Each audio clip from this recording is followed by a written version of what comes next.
അങ്ങനെ ദേ പെട്ടി പാക്കിങ് വരെ കേട്ടോ. വേണ്ടതും വേണ്ടാത്തതായിട്ട് എല്ലാ സാധനങ്ങളും വലിച്ച് വാരി ഇട്ടിട്ടുണ്ടായിരുന്നു. സത്യം പറഞ്ഞാൽ 20 kg ഉണ്ടായിരുന്നു. ദേ ലൂഫയ്ക്ക് വെയിറ്റ് കൂടുതലായതുകൊണ്ടും വെയിറ്റ് കൂടി എന്തെങ്കിലും എടുത്ത് മാറ്റാൻ പറഞ്ഞപ്പോൾ ഞാൻ എടുത്ത് മാറ്റിയത് ലൂഫയാട്ടോ. പിന്നെ വൈകുന്നേരം ആയപ്പോഴത്തേക്കും ടിറ്റുമോൾ വന്നു, വലിയച്ഛൻ വന്നു. വലിയച്ഛൻ കുറച്ചൊക്കെ തള്ളും. വെയിറ്റ് ആൻസ് മോള് വന്നു കേട്ടോ ബൈ ബൈ പറയാനായിട്ട് തലേ ദിവസം.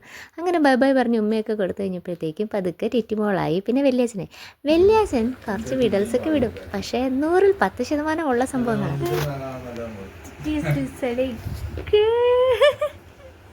വലിയച്ഛൻ അങ്ങനെ 2 കരിമീനെടുത്ത് ഞാൻ തന്നെ ക്ലീൻ ചെയ്ത്, അത് എത്തിയിരിക്കുകയാണ്, ഞാൻ തന്നെ ക്ലീൻ ചെയ്ത് അത് വരഞ്ഞ് നന്നായിട്ട് മസാലയൊക്കെ പരത്തി വെച്ച് തക്കാളി വെളുത്തുള്ളി അങ്ങനെ സാധനമെല്ലാം വഴറ്റി ഇവനെ കറിയാക്കി 1-ാം പരുവൊക്കെ വെച്ച് റെഡിയാക്കി. ആ വേലക്കാരത്തിക്ക് ഞാൻ ടേസ്റ്റ് കൊടുക്കുന്നത് കൊടുത്തപ്പോൾ വേലക്കാരത്തി പറഞ്ഞ് എൻ്റെ ചേട്ടാ ഇത് ഭയങ്കര ടേസ്റ്റാണ് നിങ്ങളെ വിളിച്ചിരിക്കുന്നത്.